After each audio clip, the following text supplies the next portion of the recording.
Hare Krishna to everybody out there at ISKCON, Bergen County. I'm so happy to be back again to your forum. I hope all of you are doing well, healthy and safe and enthusiastic in your Krishna consciousness.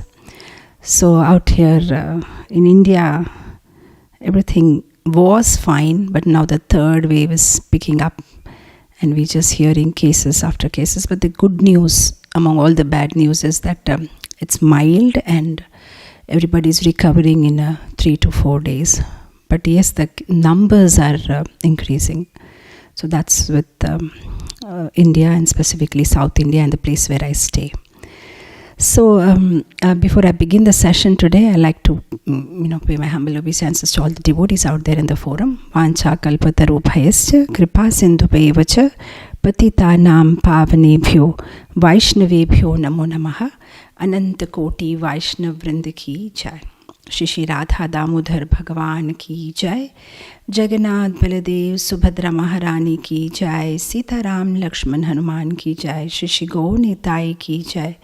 Jagat Guru Srila Prabhupada ki jai. ISKCON Vartaman Guru Vrinda ki jai. His Holiness Jayapataka Swami Guru Maharaj ki jai. Thank you so much. So at any point of time, if my volume is not proper, do signal me. I'm looking at all of you. So as Prabhuji said, today's topic is interesting and suggested by all of you. Upgrade your attitude. So I thought we'll start with this verse in Bhagavad Gita, where Krishna also talks about upgrading our attitude, from chapter 6, text number 5. Uddhared atmanatmanam natmanam avasadayed atmeva hi atmano bandhur atmeva ripuratmanam. So here Krishna says one must deliver himself with the help of his mind and not degrade himself. The mind is the friend of the conditioned soul and his enemy as well. You see, Krishna is also talking about upgrading our attitude. He said, don't degrade yourself. You should upgrade your mind, because mind can be your friend or mind can be your enemy. Attitude means what? Your thinking. Where does the thought comes from? Mind. So what we are actually talking about is mind. And mind is very important because there are 3 things actually we are dealing with. One is our self, the spirit soul, and one is this gross body. And the interface between this gross body and the self is the mind, the subtle body. Now it's very important, the mind is very important because the self, that is the soul, interacts with the gross body and interacts with the outside world through this mind. So if this mind is not upgraded and if it is defective, we'll have an issue there. In the Katha Upanishad 1.3.3 verse 3 and 4 gives a very good example that imagine there is this chariot and there is this chariot driver.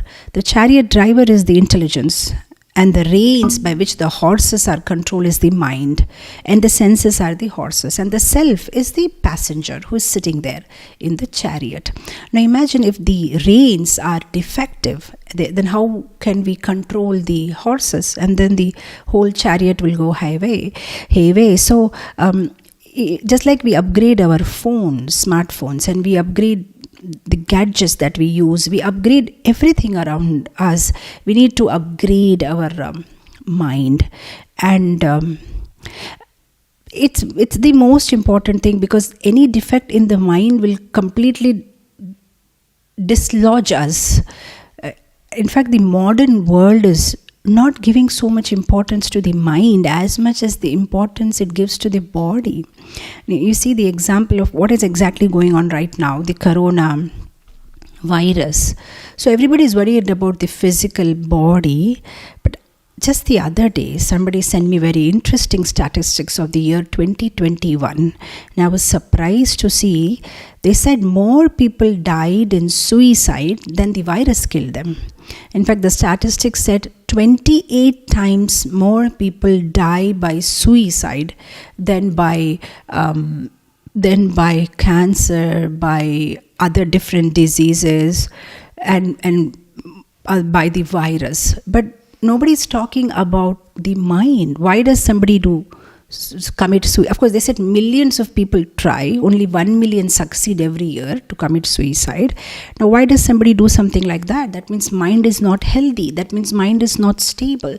But there are hardly people studying about mind. In fact, we have so many branches to study the physical body, different limbs of the body, but how many branches do we have to study about the mind?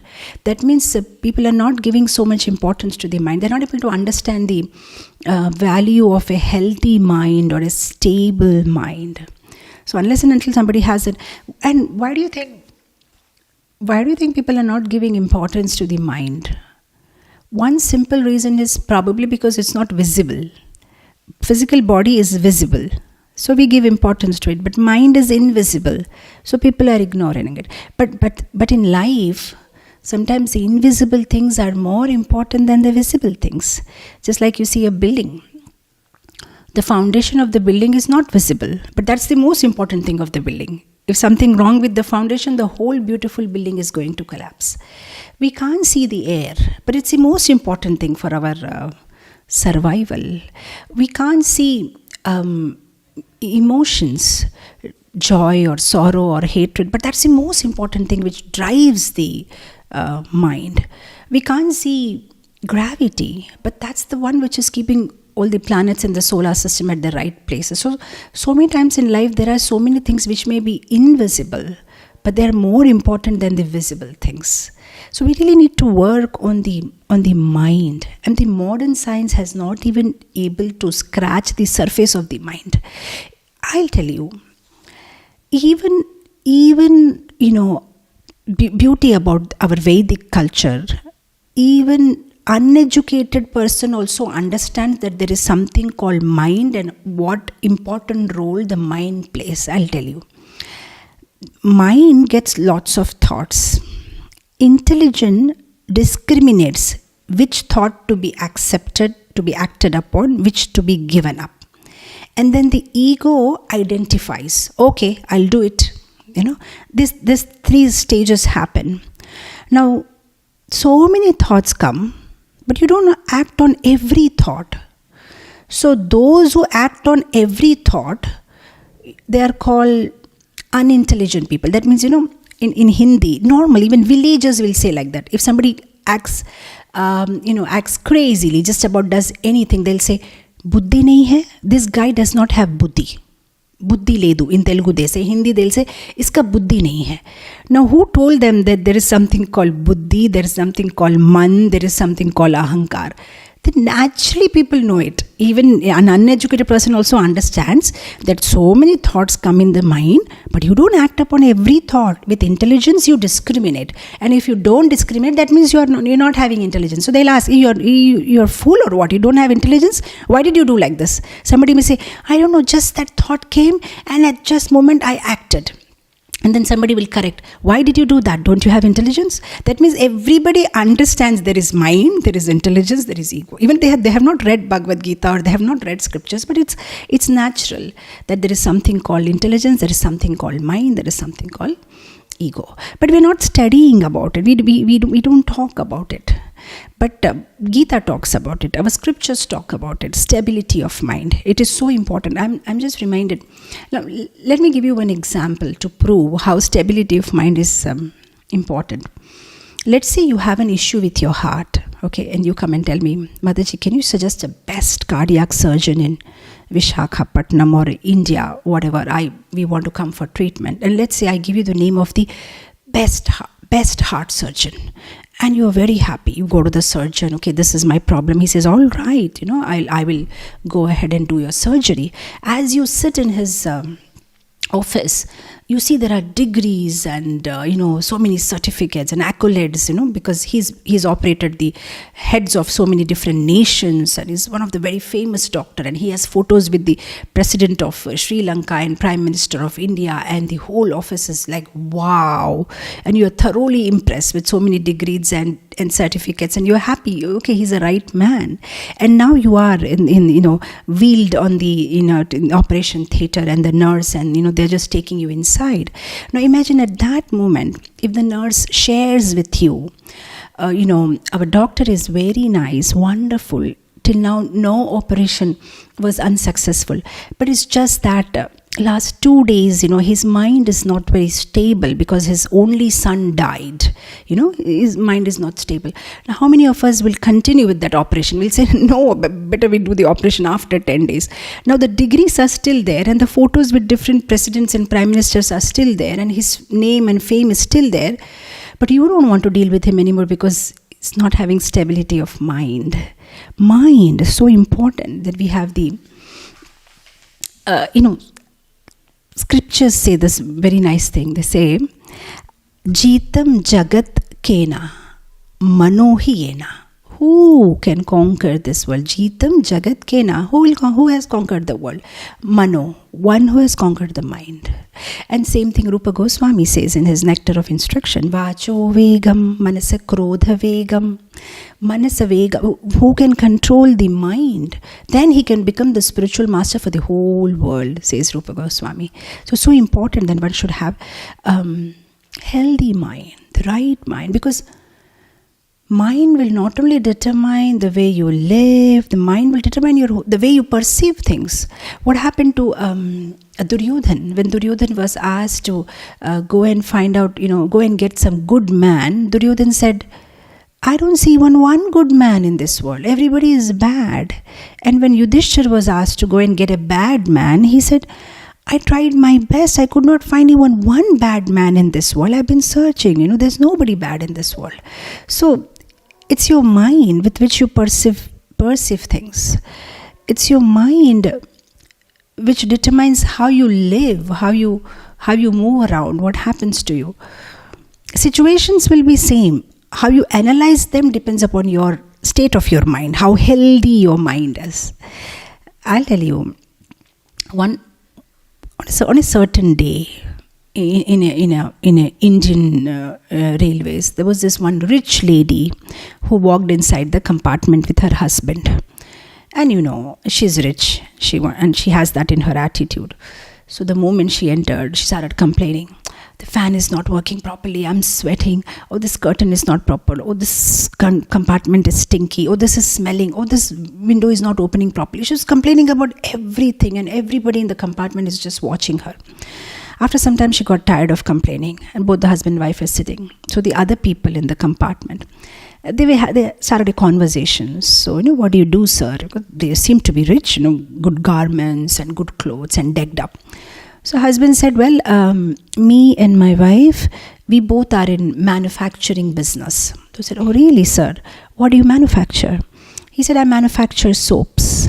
And what does your wife manufacture? Well, she manufactures her own unhappiness.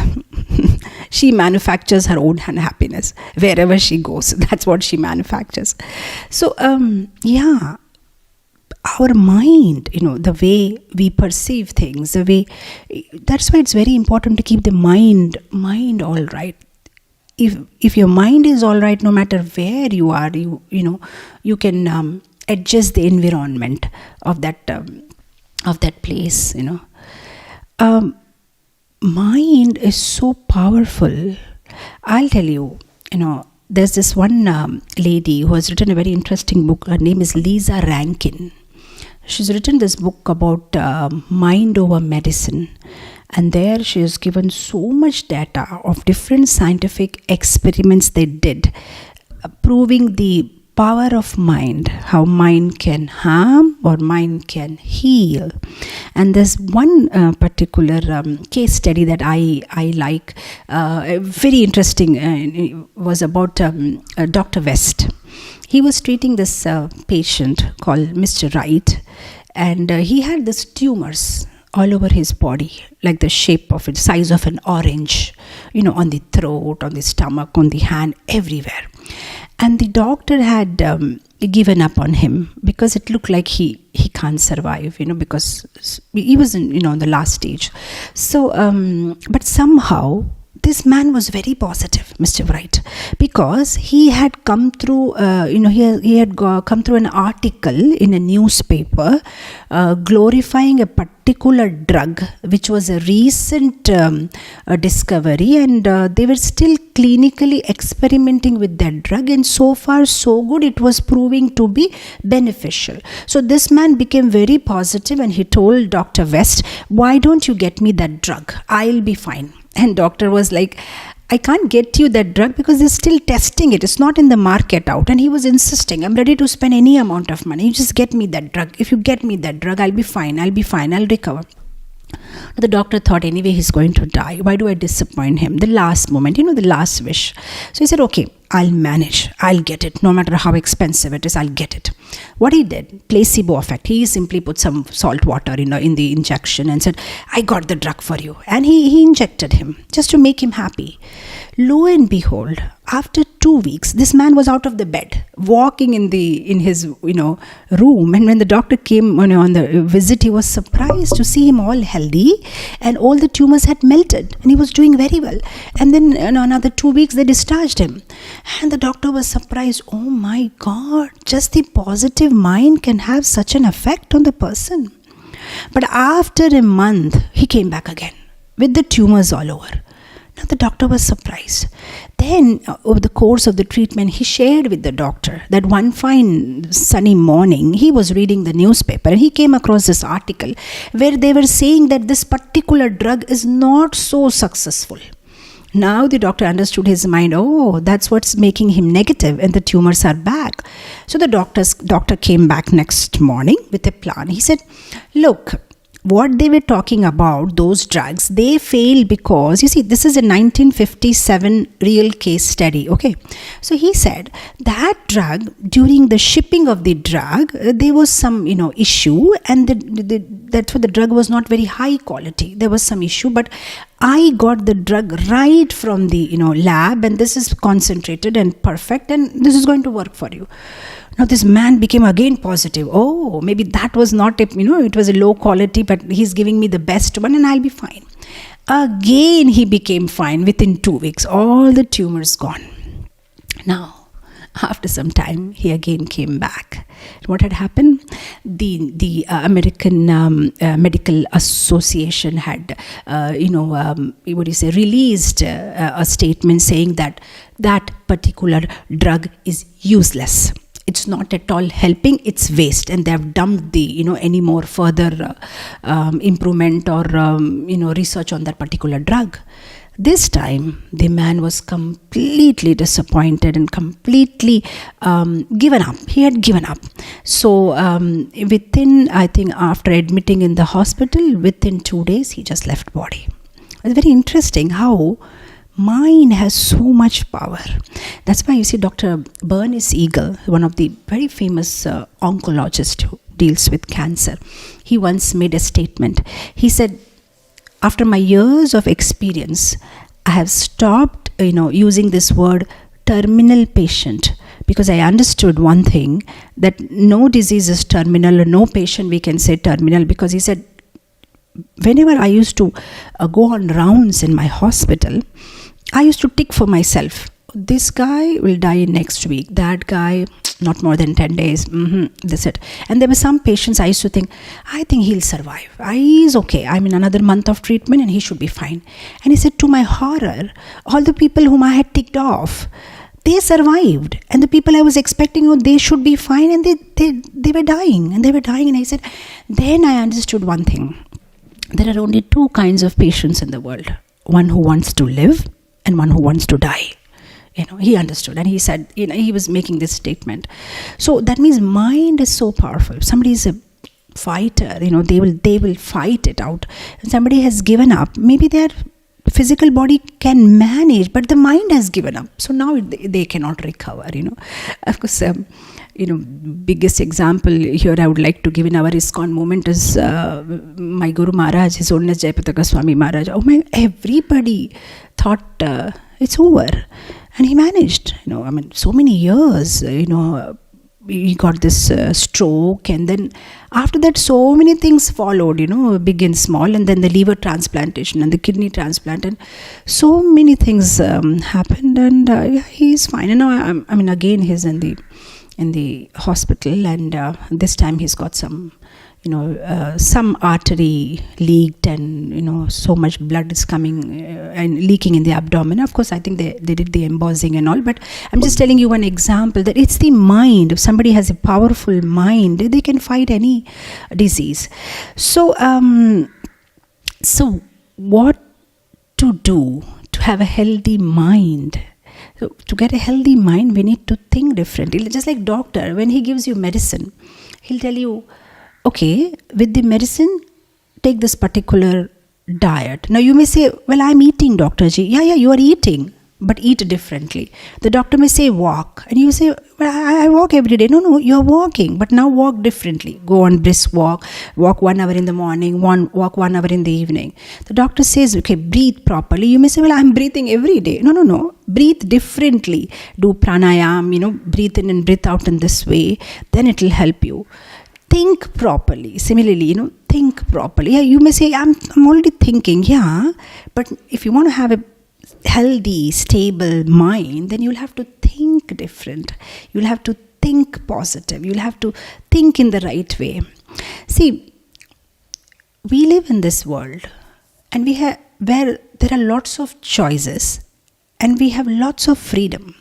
I can select what sari I want to wear. I can select what I want to eat. I can select where I want to go, what I want to say, what I want to speak. Yeah, there is a lot of freedom. But there are also many things in our life, the closest things in our life, for which we don't have freedom. For example, I didn't select my name. I didn't select when I'm going to, take birth, my date of birth. You can't select which country you will be born. You can't select the color of your skin. You can't select what parents you will get. You can't select, your brothers and sisters. You can't select the family you will be born, the community you will be born. You can't even select your neighbors. India never selected Pakistan. You see, you can't select your neighbors. Certain things you can't change. You're just born with it. So what you can change is the way you look at them. You can just change your attitude. You can change your attitude of looking at those things. So if there's this very beautiful saying, I heard somewhere, I like it very much. He says, if we can program the weather of our mind, then we can control the atmosphere of our family, and then we can be in charge of the environment of the world. You just make a little change, the weather of our mind is programmed properly, then the atmosphere in our house can be changed. The environment of the community can be changed. So something has to be done here. So what we are going to do here today is we will speak about different tips how to have a healthy and stable mind, which will help us in our Krishna conscious journey. What is actually, what is actually raising obstacles in our life, or what is actually obstacle? See, we know we have to chant, we have to hear, we have to surrender, we have to worship Krishna, and process is very simple, and everything is fine in our life. What is actually disturbing all this is our mind. If the mind can be trained, then the whole journey will become so beautiful. So today we will see on the different tips what can we do to make our mind healthy. The first tip is empty the mind. Empty the mind. Clean the mind. You have to clean it.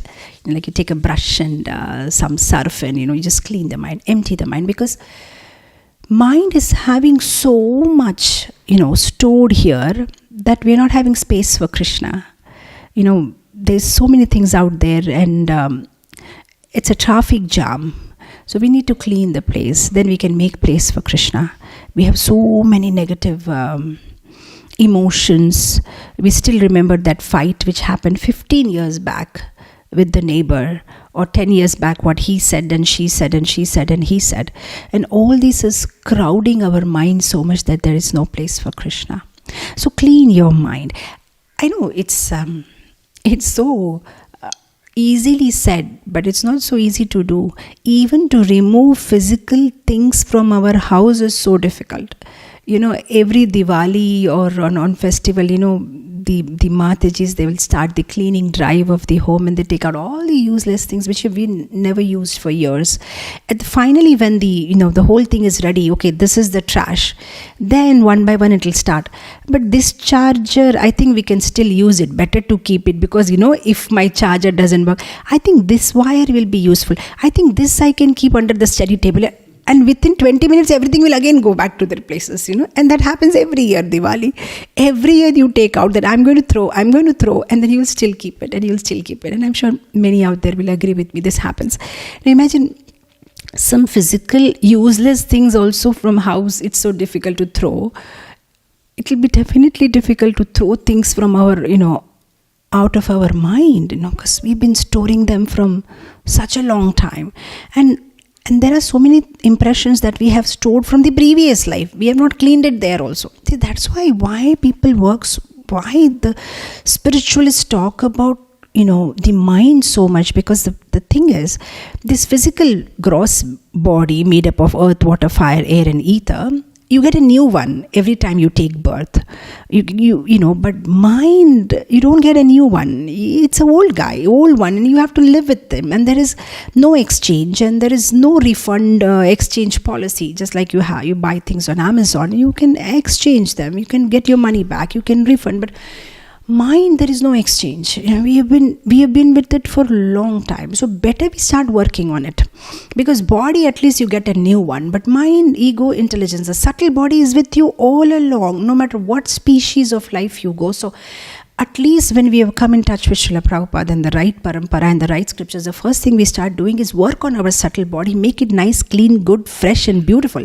Because even if we are unable to go back home, back to God, at least we'll have a nice mind when we go on our next journey in the next body. So we need to empty our mind of the negative emotions. I'll tell you, there was this one boy who was studying in grade 7. And one fine day he came home and he told his mother, from tomorrow come 1 hour late to pick me up from the school, because we have our annual day celebrations and there's lots of practice going on. So the mother became very happy, because it's a big school and my son got selected for annual day, some program, because he has to stay back for practice. She was very happy, and the practice went on for a fortnight, 15 days, Every day the mother was picking up the child late because practice.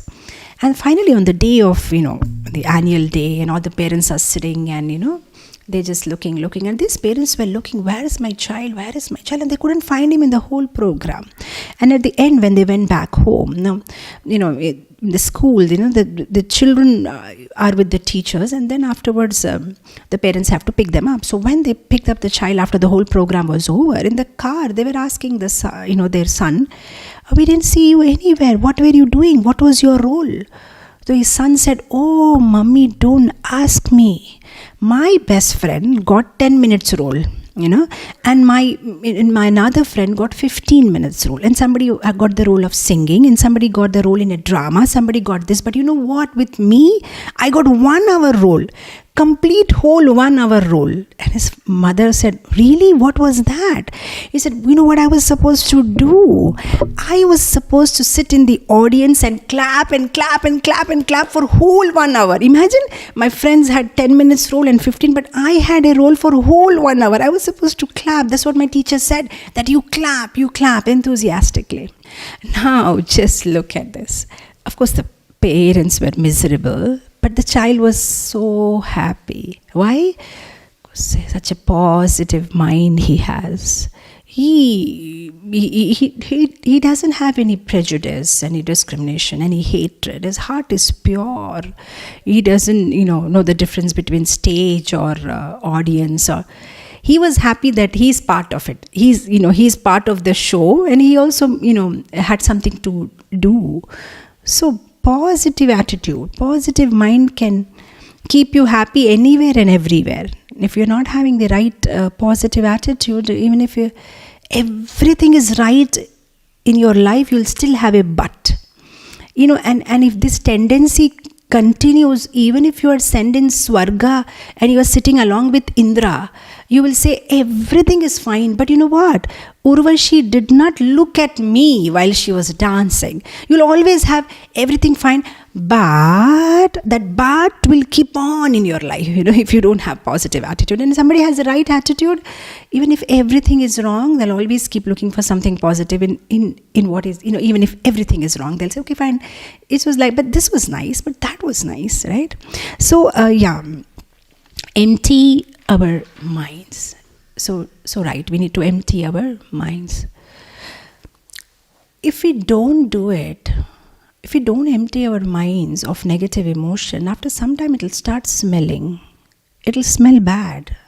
And you will be disturbed, and people around you will be disturbed. Just like, every week you need to clean your refrigerator. If you don't clean your refrigerator, then your buttermilk will taste like dal, and your dal will smell like srikhanda. You don't know what happens, because it has to be clean. The refrigerator has to be clean. You can't have things leaking and pouring one in the other. You clean the refrigerator every week. After that, it'll be problem. You can't have food more than one day, otherwise it becomes stale. If you have a dead rat in house, not more than 1 hour. And after that, it will be unbearable. The smell will be unbearable. You need to find out where is that dead rat and throw it out. Same thing with the mind. If you have those emotions, negative emotions, they're like the dead rat. Better you find out where is that negative emotion and just throw it. Otherwise, it will start smelling. I'll share with you this very beautiful experiment that the schools in Japan, one of the schools in Japan did it. This teacher asked the students, get up and just look around the room and see how many people you don't like in this room. So everybody got up and they're mentally calculating, okay, I don't like her and I don't like him, and okay. The teacher said, are you ready with your numbers? And somebody, yeah, 8, 7, 4, 6, 5, everybody got the numbers. And teacher said, okay, now we have an exercise to do. How many people you don't like, that many boiled potatoes bring tomorrow to the school. The students said, fine. So next day morning, they got a Ziploc bag with the number of, boiled potatoes. And they said, teacher, we are ready. The teacher said, okay, now keep it with you. And don't give it up even for a minute. Even if you go to the washroom, when you go to this, for sports, you're running, no matter what you are doing, you'll have to keep it with you. So the students were carrying it. At the end of the day, when they were going home, they said, ma'am, what should we do with this? Keep it. Continue even when you are at home. Don't leave it even for a minute. And that went on for a couple of days. And at the end, the children was, ma'am, the potatoes are smelling. They become stale. And within a day or two, the children were thinking, oh, he's so lucky. He just carried one potato because he just had one guy that he doesn't like. And he has only 2. Why did I have 14 of them? And it's so heavy. And then at the end of an exercise, the teacher said, see, the stale potatoes are becoming so heavy for you to carry. Similarly, if you keep those negative emotions in your mind, they'll become too heavy for you to carry. They'll become stale and they'll disturb you. It's not the potatoes disturbing you when you're moving, running. It's such a burden to give it up, just give up those thoughts. And I thought that was so beautiful. That's what is happening. People come with questions like, how should I concentrate on my japa? I'm not able to focus when I read Bhagavatam. I cannot understand. I'm not happy. I'm having this problem. But the whole problem is actually the stale potatoes, which you're keeping in your mind. The moment you remove them, you'll feel so happy and light and perfect. Everything will look so beautiful. But because we are carrying those negative emotion, it makes us feel very heavy. But if somebody may say, but you don't understand what that person did to me. If you were in my place, you could have understood. It's so difficult to forgive sometimes. He did this and he did that. But I tell you, actually, we don't forgive because of that person. We forgive because we want to be free. If we don't forgive, we have to carry those tail potatoes with us. When we forgive, we become free and we become happy and we become light. So we are actually forgiving because for our own benefit, selfish benefit, and not for anybody else. We just forget. I tell you, when I was young, in my college days, I was very impressed by this, Nelson Mandela, this man, and I had read his, I'm not completely in, there's this book called Walk to Freedom, Long Walk to Freedom. And I'll tell you, so many interesting, insights to life, he has given. And there's one thing which I always carry in my heart. He was banished to Robben Island in South Africa. That was for 27 years, okay? 27 years, not 1 year or 2 years. And he was in this 10x10 room, okay? And now you could imagine, lonely island. And it was not, it was a place, it was like an asylum of, mental asylum kind of thing. All the lunatics were there, and there were lepers, it was like a colony of lepers, and midst of all this, he lived there. And there was this one guy called John Worcester, who was his, Pakka enemy, and every time he was in the government, and every time his only goal was to somehow see that, Mandela is hanged. So every time he was trying to put the bill, hang Mandela, and he even openly said it publicly, the dream of my life is to see Mandela die. He was so full of envious and so full of, vengeance for Mandela, and always trying to, and he made sure that he doesn't come out, he's there in that prison. Now imagine, after 27 years of suffering and, being in there, finally, after 27 years, when he was released from that, he was welcomed. So all these press reporters, they're asking him so many questions. So one of them asked him, sir, what do you have to say about John Worcester? Now everybody can understand what he will say, because that was the man who was keeping him in there, And Nelson Mandela, he made this statement. He said, he was a decent man. That's all he said. That's all he had to say about him. He was a decent man. And I thought, wow, now this is something. That means he has forgiven him. Now, it's not 1 year, mind you, it's not 2 years, it's 27 years of your life. You are in 10x10 room, imprisoned. You put in so much difficulty because of this one man. And at the last, what you have to say about him? He was a decent man. That's it. He has nothing to say. He has forgiven him. And he wants to move forward, and he wants to think about the positive things in life. And I thought that was beautiful. So, yeah, we want to move forward. We want to go back to Goloka Vrindavan. We are in a hurry. So let's not worry about what he said and she said, because maybe they're not in a hurry. Maybe they just want to stay here. Maybe it's their fault. Maybe it's not your fault at all. Maybe it's 99.9% their fault. And your fault maybe only 0.1% is your fault. Now, okay, your fault is 0.1% and his fault is 99.9%, but this 0.1% is keeping you away from Goloka Vrindavan. So let's worry about our 0.1%. He may have 99.9%. That's not my problem. What will happen to him? My problem is my 0.1%, because my 0.1% is keeping me away from Krishna. So let me work on my 0.1. I don't want that 0.1 also. I want to go back home, back to God. I'm in hurry. So that should be our attitude, instead of worrying about he or she or, so removing the negative emotions. The other thing that we can do to upgrade our attitude is accept people, accept situations in our life gracefully. Bloom where you are, where you have been put, bloom there. Don't complain. The flower does not complain, oh, if I was in that pot, I would have grown better. No, bloom where you have been potted, where you are there. bloom there.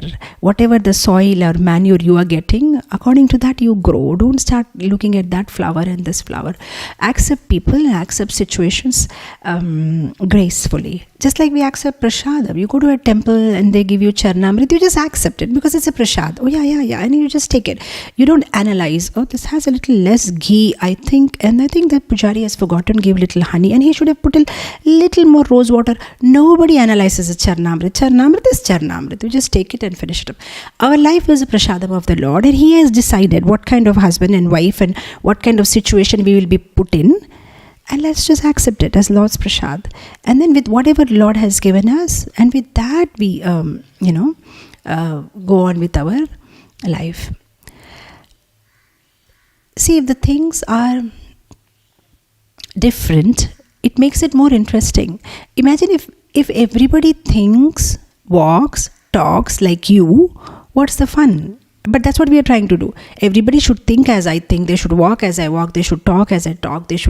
No, everybody is different. And that adds beauty to the world. When you eat a fruit salad has 3 kinds of fruits. You have sweet fruits, and you have sour fruits, you have tasteless fruits, is it not?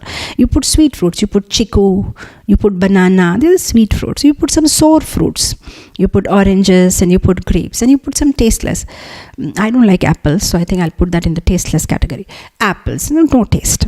So tasteless fruit and sour and sweet, and that makes a fruit salad so interesting. And imagine if everything tastes like banana, it won't be interesting, It would not be like a fruit salad. The milk has to have all different kinds of fruits.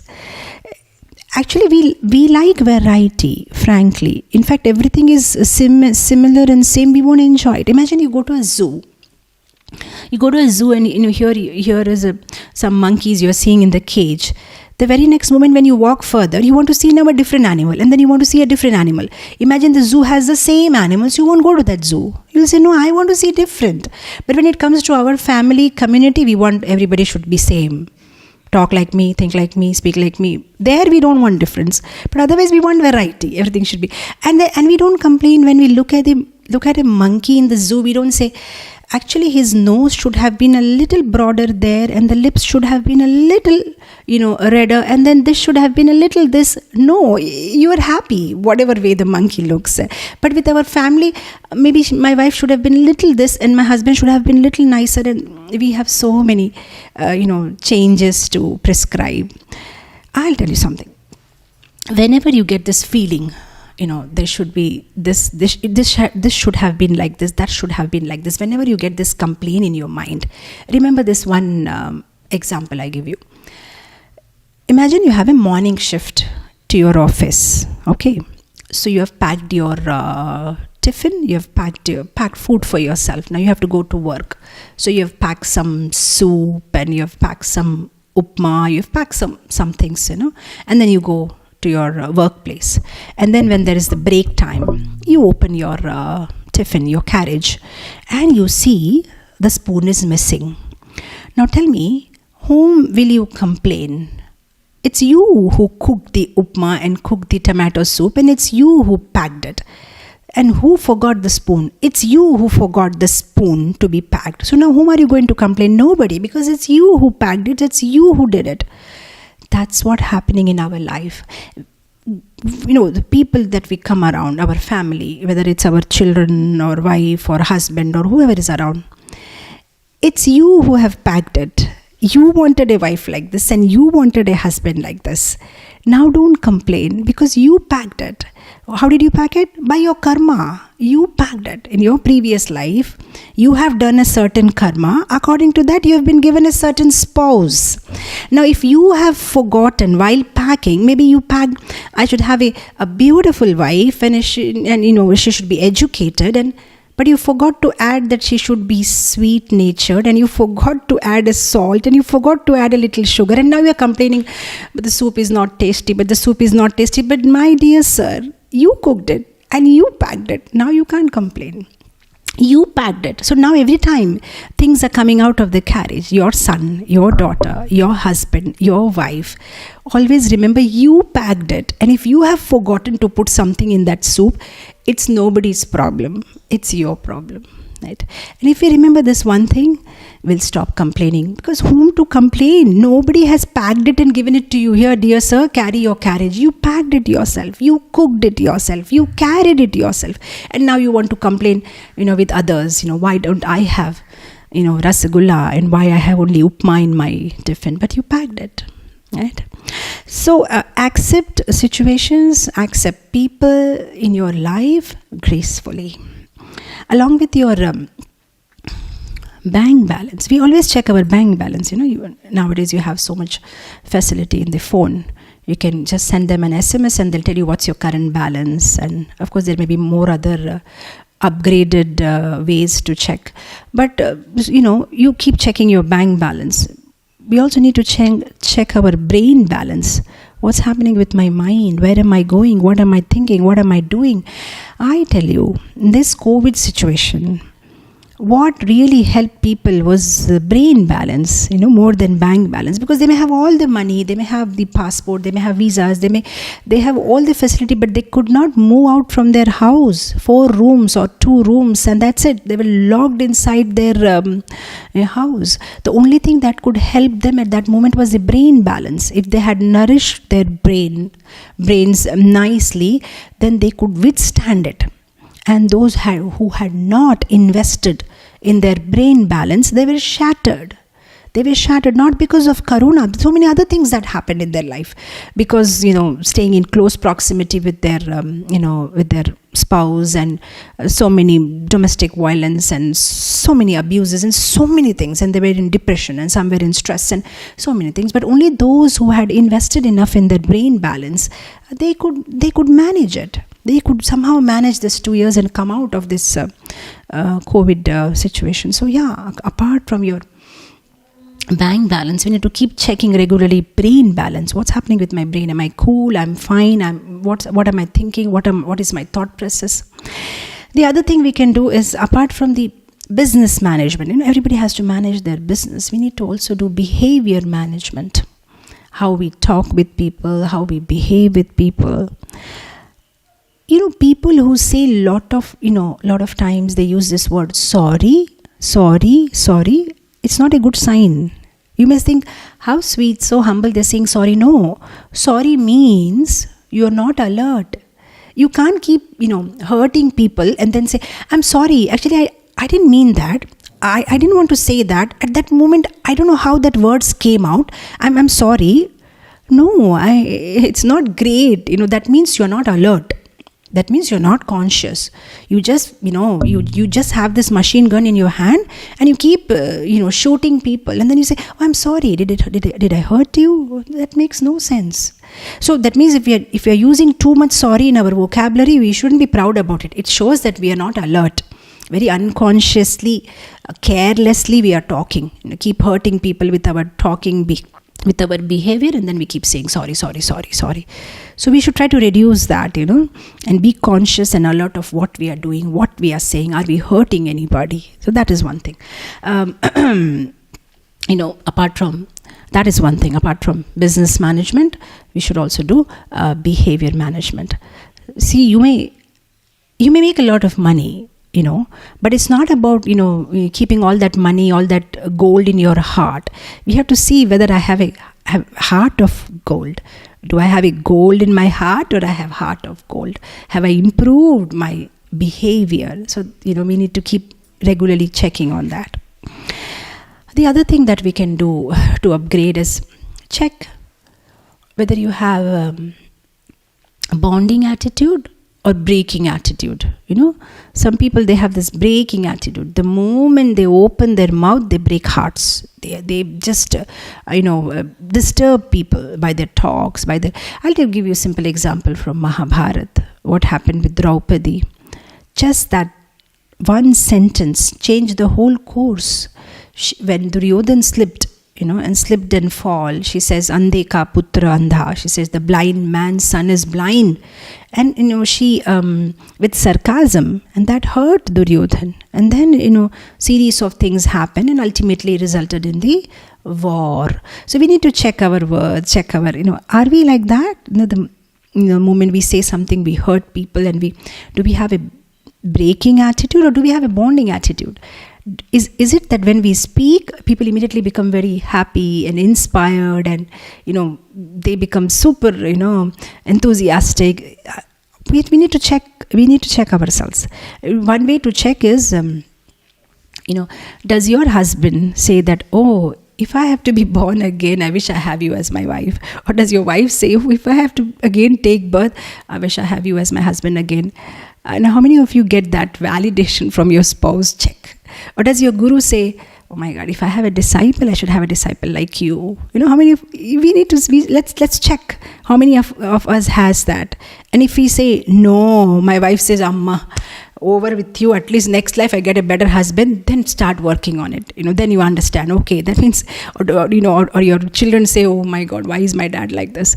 So just check where we stand, and then if we get no from everybody, nobody wants us back in their life again, then it's time to seriously, start working. Where am I going wrong? So yeah, breaking attitude or bonding attitude. What's your attitude? How do you make people around you feel? So you should have a bonding attitude, just like a book. The book is not bound properly, the papers will come out. If there's no proper bonding, relationships won't last long. They'll just come out. Not only bonding should be tight, but the thinking also should be right. The understanding. I'll tell you. What happens in marriages usually?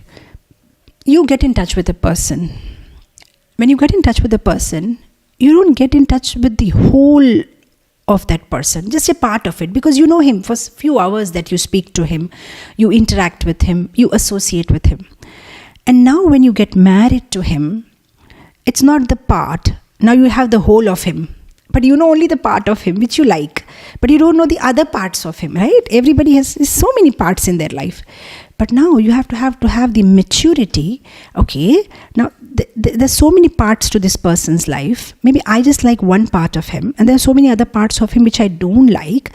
But I should be maturely able to accept the whole of him, right? And I should console myself. Okay, this part of him is nice and I like. This part of him I don't like, but he is the whole, and I need to accept him. So certain things, see, nobody will be sarvaguna sampan. Always somebody will have something lacking. Maybe you don't, maybe the grass is always greener on the other side. When you see others, you may think, no, but that person is perfect, but this person is perfect. Except Krishna, nobody is perfect. Everybody has some or the other, shortcomings. So we should have that maturity, bonding tight, and then, thinking right, don't have over expectations from people, and forgiving forgiving. You should have compassion, and you should forgive and forget and move ahead. Okay, and have a big heart. In the Indian Railways, we have this narrow gauge, and we have this meter gauge, and then we have this broad gauge. Now this narrow gauge trains, we have some small trains from Shimla to different places. Now they don't carry much luggage, and they can't carry many people. But the broad gauge trains, yes, they can carry a lot. We have to have a big heart like that. You think about everybody as our own, Vasudeva Kutumbam, and keep a broad heart, keep a big heart, and not only learn the, not only keep this art of grabbing from people, but learn this art of giving, and then you'll experience this joy of giving to others. Whatever way you can, small or big. It's not always about, you're able to give money to people, but there you can be nice to people. And once you start giving out, to people, you'll experience that joy.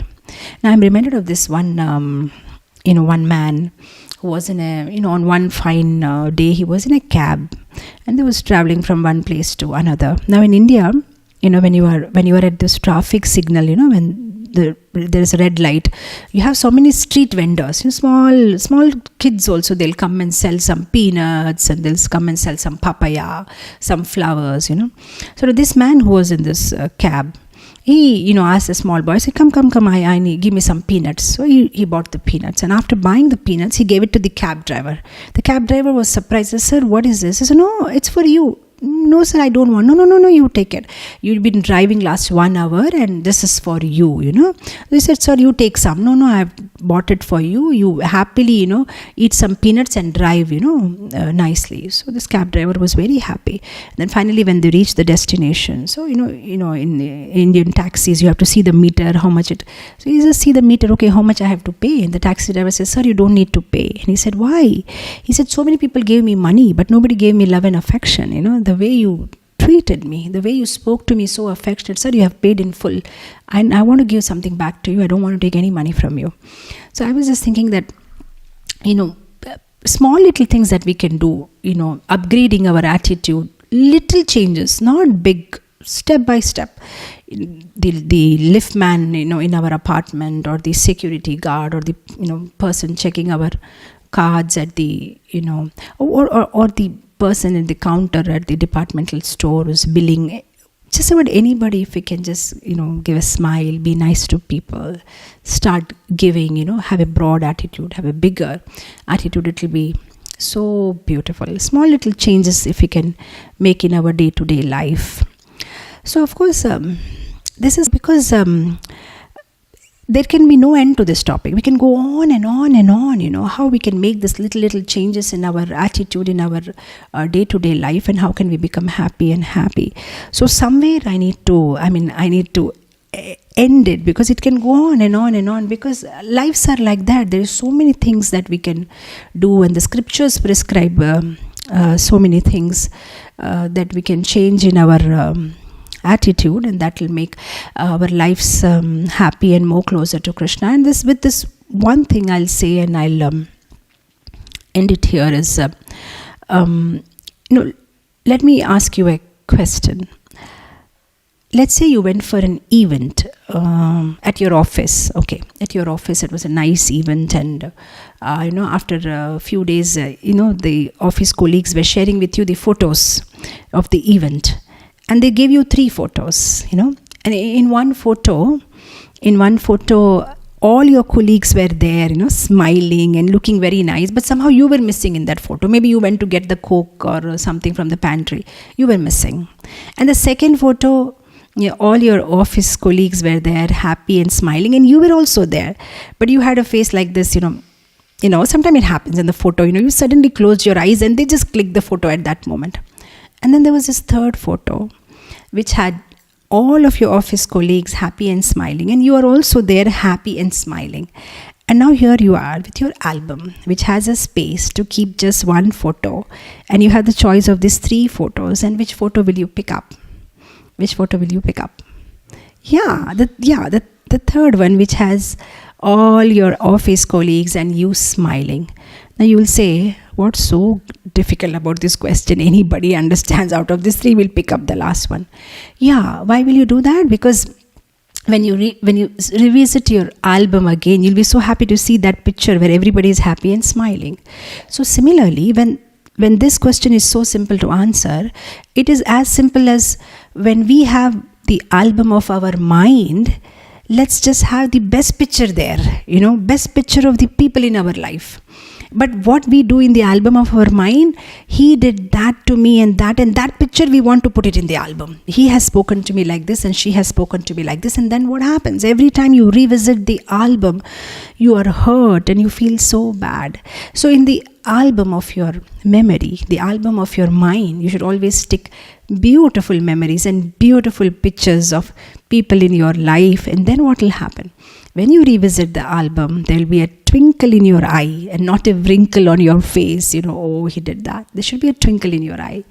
So this is one thing we can do. Just have the best of whatever memories you have. Let's say whatever nature that person has. But I'm sure there'll be at least one thing nice about that person, and capture that picture in the memory, in the album of your mind, and keep it there. And then you can always be happy.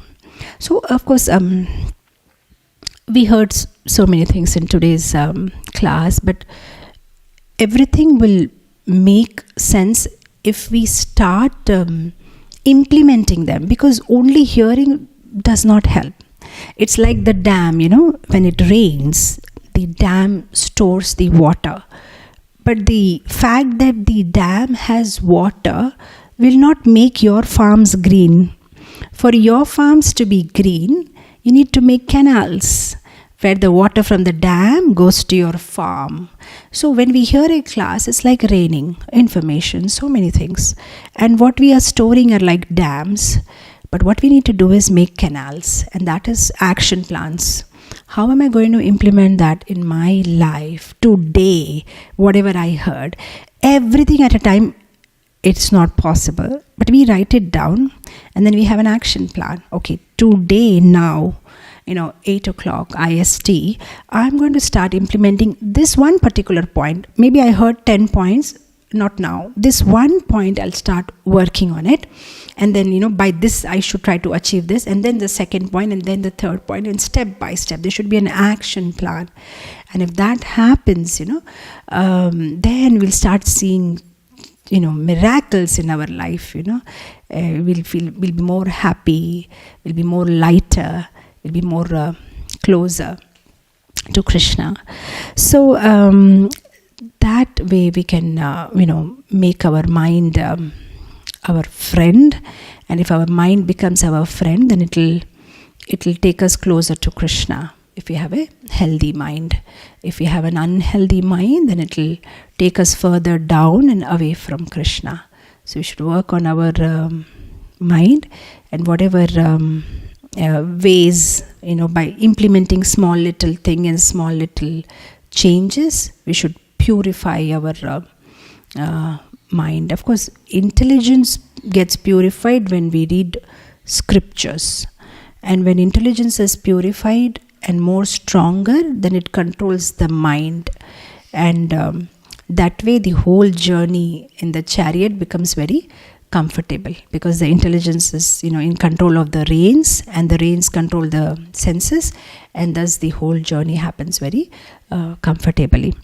So with this, praying to Guru and Krishna to give us strength to have a healthy mind and purified intelligence to go forward in our journey back home, back to Godhead. Thank you so much. With this, I'll end it here. Jagat Guru Srila Prabhupada Ki Jai. Hare Krishna.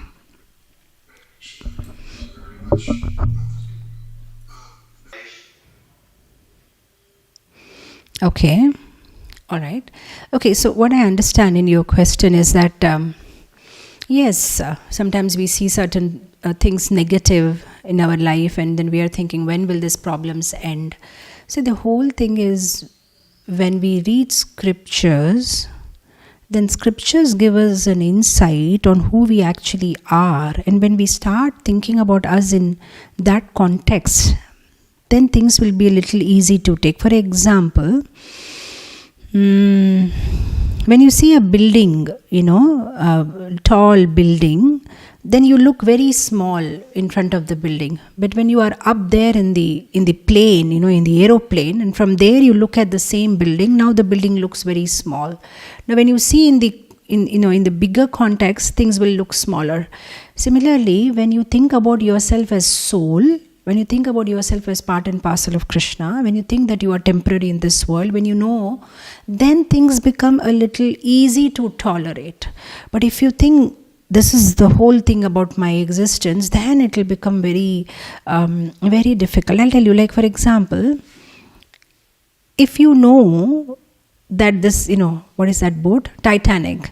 If you are in the Titanic and you are convinced that the Titanic is going to sink, now even if you are putting in lot of effort to get out of Titanic, that effort is not giving you pain, because this is going to sink, I better get out. But somewhere in your mind, if you think it may not sink, then you don't want to put so much effort. Then every effort will be like, the captain is asking me to get out of it, but I don't want to get out. It's so much effort to get out. That I don't know how I'll manage. It's cold water out there. Now all the excuses will come, because somewhere in your mind you are thinking it may not sink. But if you are convinced that it's going to sink, then no matter how much effort it takes, you are ready to it. So when we think that this material world is a nice place, and we think that I think with some adjustments I'm going to be comfortable here, then everything about Krishna consciousness is a big headache. Well, how to do and how to get up and how to chant and all. But if you are convinced this is not my place, then everything is so interesting. So mind is like that. So what we need to do with this mind is we need to that perception of effort has to be decreased, and the anticipation of the reward has to be increased. That means you have to give a pep talk to your mind. Look, temporary inconvenience for a permanent convenience. Yeah, there will be some problems up and down. Whatever is happening is because of my purification. Ultimately everything will be fine. This is a passing phase. Krishna is my well-wisher, and this is anyway temporary situation for me, and I have to go back home, back to God, and there everything is going to be fine. So yeah, for some time I need to tolerate. So this has to be done. And Krishna says time and again, tolerate, tolerate, tolerate. So as devotees, we need to tolerate. Because as I said, we have packed our own tiffin, so we can't complain. Okay, some situation Krishna helped me, some situation Krishna did, but we packed our own tiffin. Now if we have forgotten the spoon, we can't complain. We need to tolerate. Better to eat with hand without complaining about the spoon because you packed it. So like that, we should give pep talk to our mind, and the more we associate with devotees, and the more we read scriptures, and the more nicely we do our chanting, the mind gets more purified, the intelligence becomes more. See, anybody's life, if the intelligence is controlling mind, everything will be happy. If the mind is controlling intelligence, there the problem will start. But our life, sometimes he becomes a CEO, sometimes he becomes a CEO. What we need to do is we need to make sure that intelligence is the CEO of our company and not the mind. And to make intelligence the CEO of the company, you have to make it strong. And intelligence becomes strong when you read scriptures and associate with devotees. Now when the intelligence is strong, it will discriminate. Your mind may bring so many thoughts. Nothing is working, everything is going up, and I don't have the patience. But what will happen now? If the intelligence is strong, it will stop the mind. Oh, don't speak all that. Nothing is wrong. What has gone wrong with my life? I still have 2 pair of eyes, and I still have nose, and I'm still breathing, and I'm still eating, and I'm fine. So what's wrong? And I'm still having this opportunity to join on the Zoom and hear Krishna Katha. I still have opportunity to take prasadam, and what's wrong with me? So you have to sit and sometimes write down like a journal in the diary. What are all the good things that are happening in your life? And then write down what are the bad things, and then you will understand, and then just weigh them, and you will have 100 reasons to smile. You'll have to put it, because mind is trying to take you in other direction. Its mind is trying to make you depressed. Oh, now what? Now how? This will never get sorted out. This will always be. Mind wants to make you feel like that. You have to fight with the mind. No, there are so many things which are nice in my life, So sometimes when everything is dark, at least see at one thing that is nice in your life and try to, focus on that. Count your blessings. Okay, Krishna is so kind, and at least, even if at this time you're taking shelter of Krishna, don't take shelter of anything else, even if you apparently feel nothing is happening and Krishna is not helping. Krishna has some plan. Krishna has some plan. Have patience. While you are shaking the apple tree, don't be blind to the mango tree next to that. Maybe you are shaking apple because you are hungry, but there's a mango tree which is giving you mangoes, but your vision is limited to the apple tree. You are expecting something from here, but the friction has caused the nearby mango tree to give you mangoes. Just pick up your mangoes and walk away, because every time Krishna has a different plan. Is very smart and very intelligent. We may think this is the problem and this is the solution. Krishna may think this is a problem, but this is not the solution. That is the solution. He may be having some other solution. So just have patience. He has a plan for you. He has plan for everybody. He has not only planned Arjun's life as a chariot driver. He's a chariot driver of all of our lives, and he has a blueprint ready for all of our lives.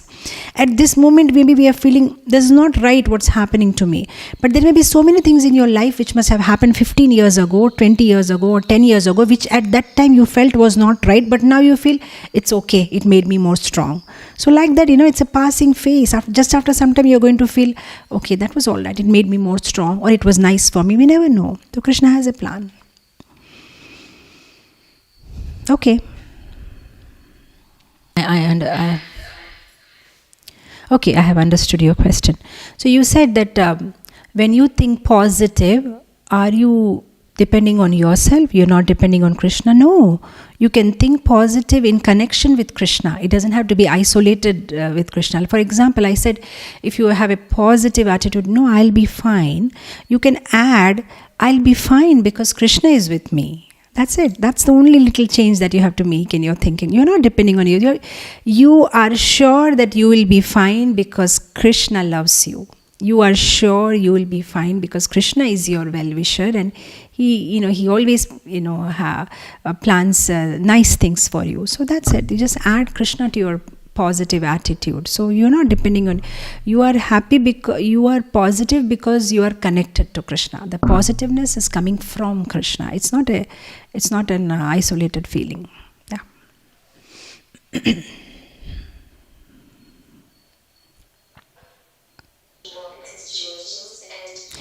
Wait. You'll have to speak slowly. Okay.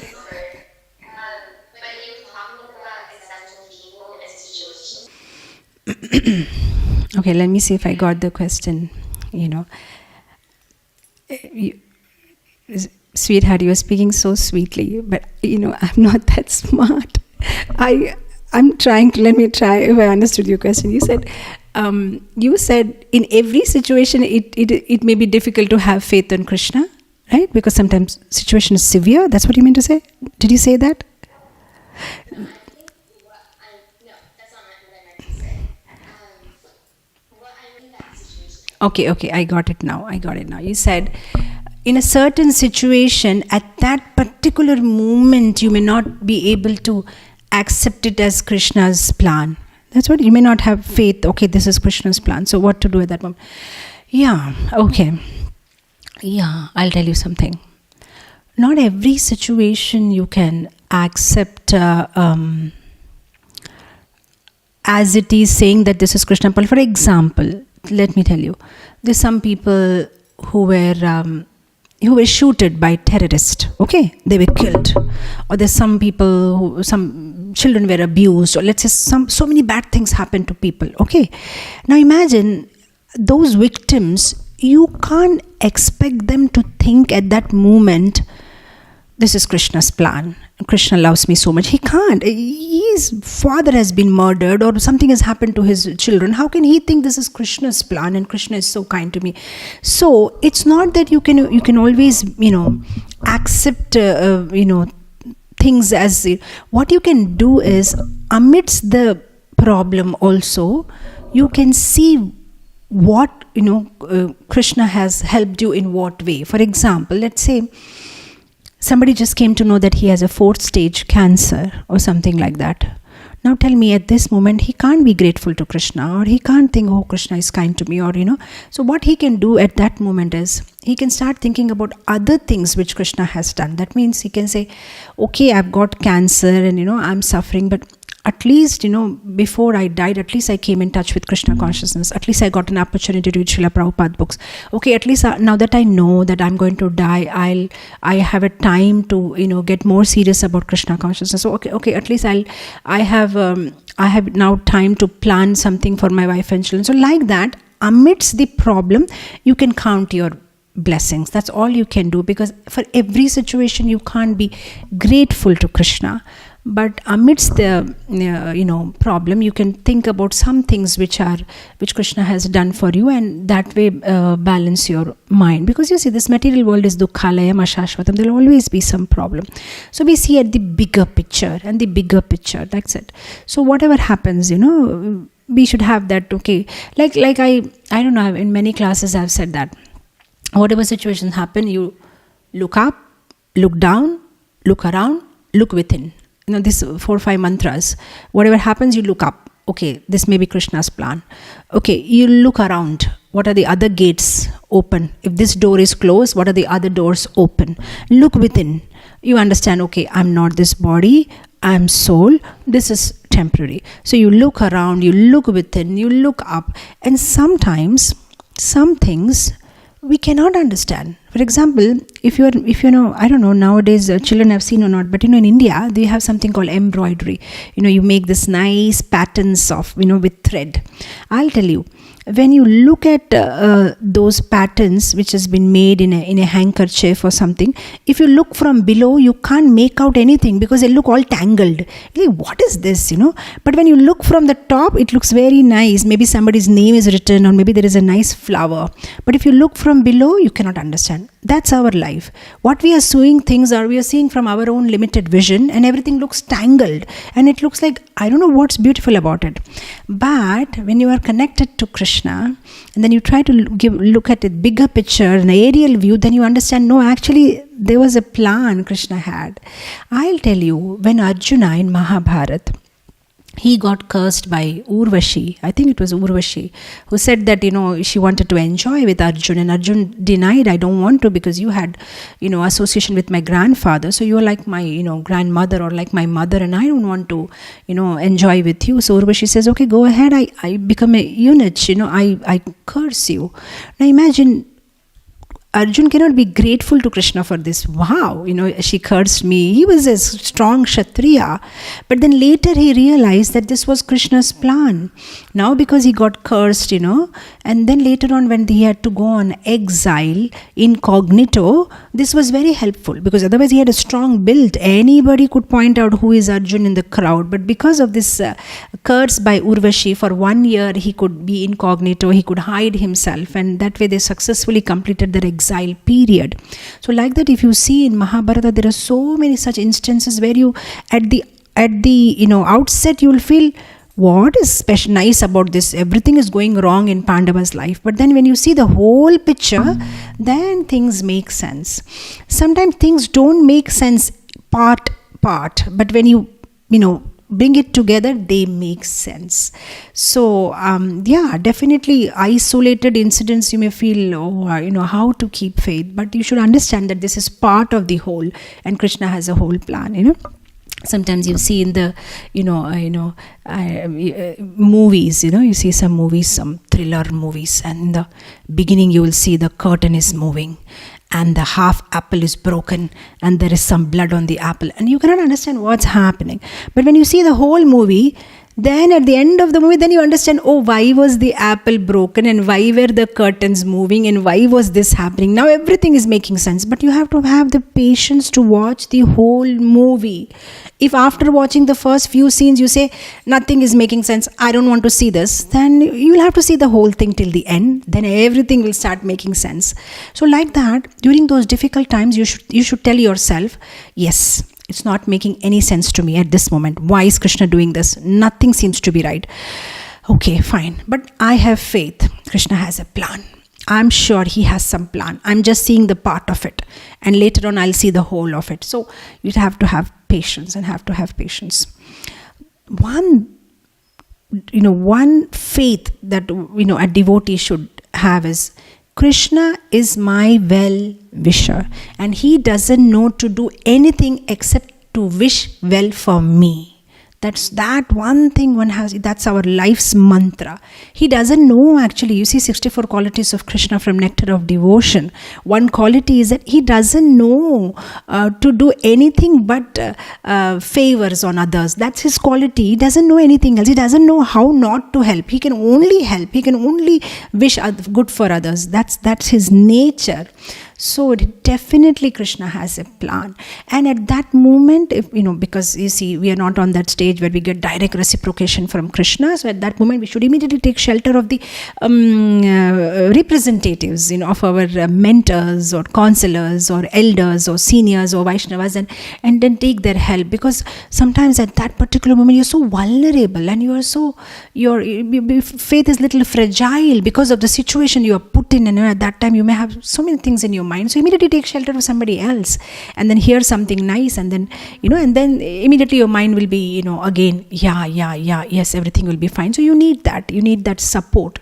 So at that time, just take shelter of if not Krishna, because at this moment you are angry with Krishna, take shelter of devotees of Krishna. This is what see, there's nothing wrong. You can get angry on Krishna, you can get upset with him, only thing is, Don't leave him. That's all. What Narad Muni says. You can be envious of Krishna. You can be angry on Krishna. You can love him. You can have lust for him. You can have greed. You can have all those things. But only Krishna. He is a monopoly God. Only him. And that's it. Everything will be fine. So sometimes if you are angry with him, take shelter of his devotees. Sometimes not that. Sometimes him. Sometimes devotees. But just stay in that stay inside the circle.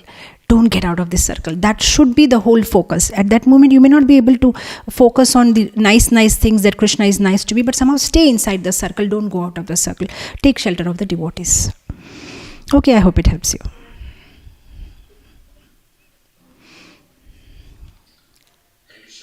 How many questions are there more, Prabhu? How many questions are there more? Two hands. Okay. No, that's accordingly I'll make my answers shorter. Okay. Actually, get away from that or divert my attention back to my japa rather than, thinking of those things. Okay. Let me see if I got your question right. You're saying that when I'm chanting my japa, then I think about so many other things. But when I'm not chanting, then I may think of Krishna. That's what you said? Not necessarily thinking about Krishna.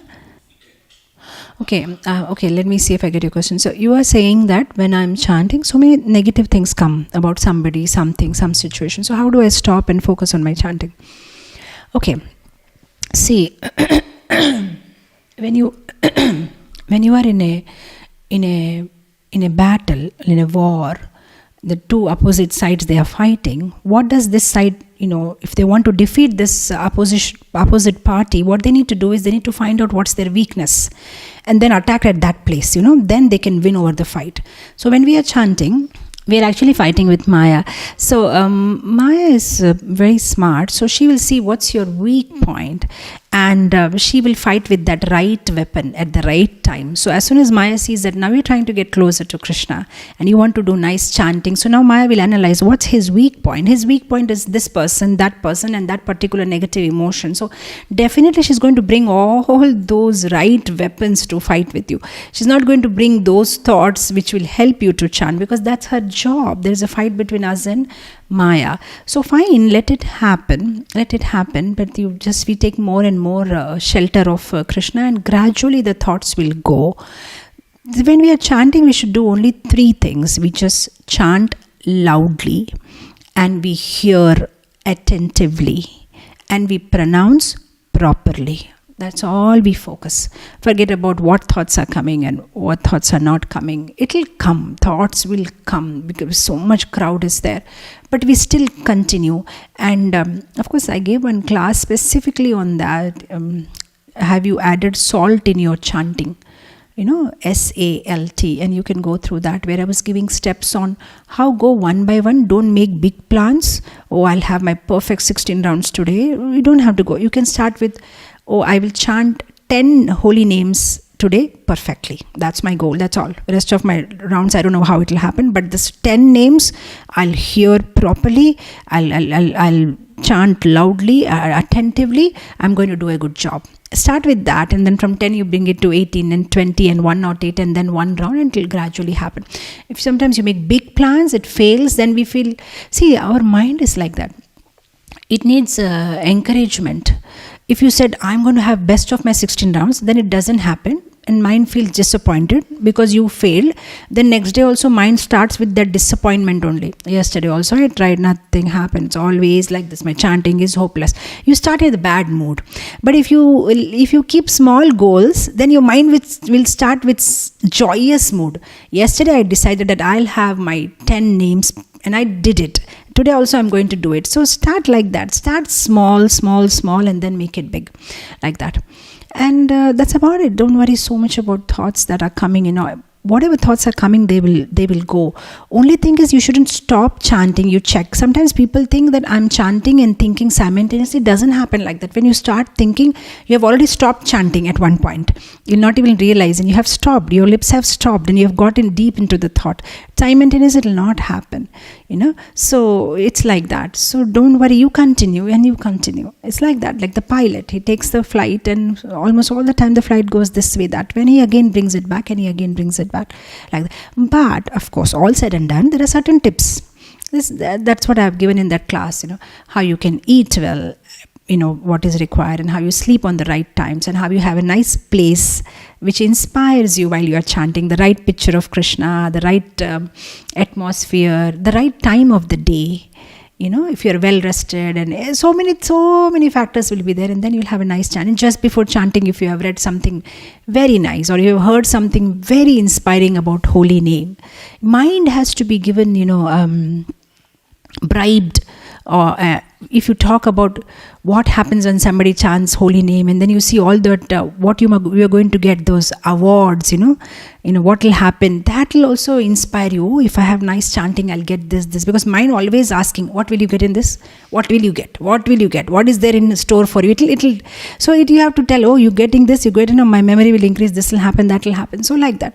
So many such things you can, plan around. Have a place where you chant every day, same place, so that as soon as you go to that place, you get into the mood. Just like we have a study table, we study, the moment you sit there, you get in the mood for studying, or your workplace or something like that. There should be a place for everything. Even our chanting, there should be a place. When sit here, we are completely into the Krishna mood.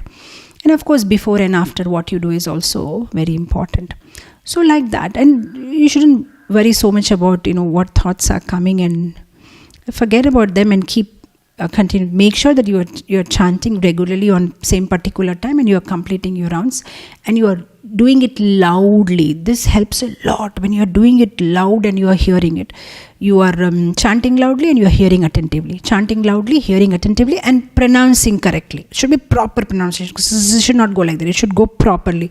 These three things you do, automatically you will get so engrossed. Oh, I have to pronounce properly. Oh, did I hear or not? The thoughts will fly away.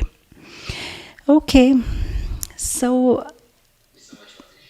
what else? How many questions more? Okay, after this, one last one, and we'll close it, Prabhu.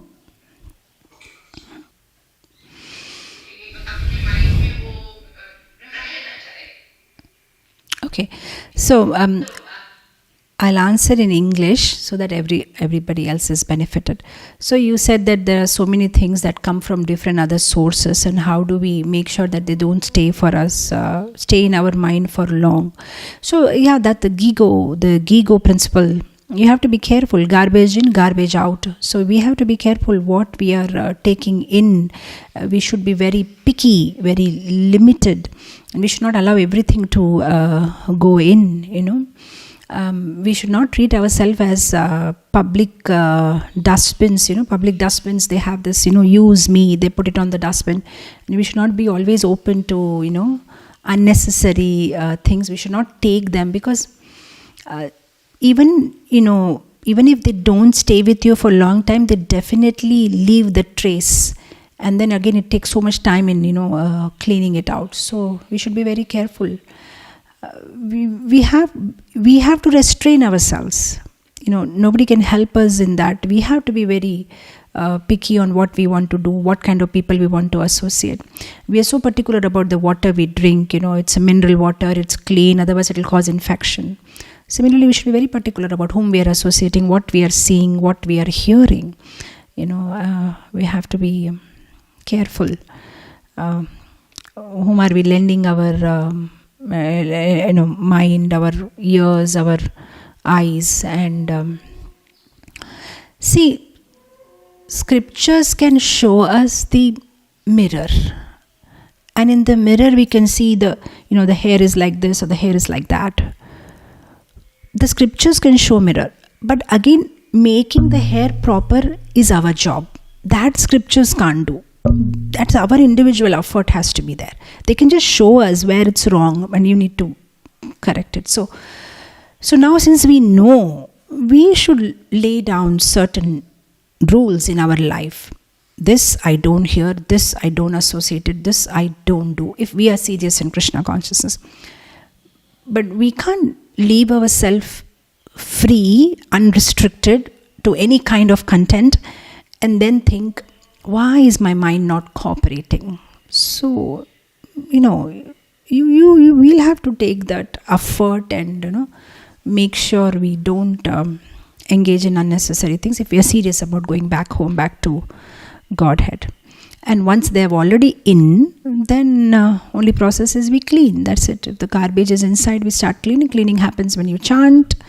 When you chant, mind should be engaged in chanting. Intelligence should be engaged in hearing scriptures. False ego should be engaged in serving Vaishnavas. That way, the mind, ego, intelligence gets purified. Okay. Okay, last question.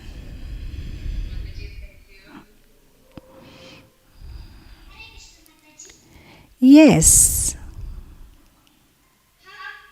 This is Krishna. How can I become a good preacher like you, Mataji? Oh my God. That's why I'm afraid of the questions by children. They ask questions which are so difficult. Okay, how do I become a good preacher? You're speaking very well, actually. Can I see you? You have so much confidence. So, where's this young man? Let me see you. What's your name? Okay. So how do you become a good preacher? How do you become a good preacher? You just whatever you have heard. Okay, I give you one tip. Okay, now there may be so many things here. Let me give you one tip. Whatever you hear, you talk. You tell others about it, and then you will never forget it. So whatever you have, you hear, you repeat it to your mom or to other people. You repeat it, and that will stay for you for a long time. And then that way you'll be able to speak well, and your confidence will improve, and your vocabulary will improve, and you'll be able to retain it. And pray to Krishna. And if you want to be, if you want to work for somebody in a company, you need to speak to the boss. Can you hire me? Then the boss will hire, gives you appointment letter. We want to work for Krishna. We want to be his distributors of his knowledge, of his mercy, of his compassion. If we want to become a salesman or a distributor in his company, we need to get sanction from him. So the first and foremost thing is you pray to Krishna, that yes, Krishna, I want to be in your army, and I want to be one of your preachers. And the other practical tip is, apart from the praying, practice. So even if he gives you the appointment letter, you'll have to make yourself capable, and for that you practice. So whatever you hear, you keep repeating, and that way. I like you too. Okay. Yes, I pray to Srila Prabhupada and Shri Radha Damodar for you, young man, that you can become good preacher. Okay? Thank you. Okay. 10 years is big now. I'm seeing nowadays 5 or 6 year old children also giving so good classes. I gave my first Bhagavatam class in ISKCON Hyderabad when I was in class 7. I think that was I was maybe 13 years old, class 7. And I used to think, I gave a class at such a young age, and now I'm, oh my God, even 5-year-olds and 6-year-olds are giving such wonderful class, I'm ashamed. That way they are speaking. So 10 is, according to the recent standard, is quite big. You can start giving classes, and you chant, and you hear from your parents, and you repeat whatever you have understood. Okay. Thank you. Prabhu, shall we end it here?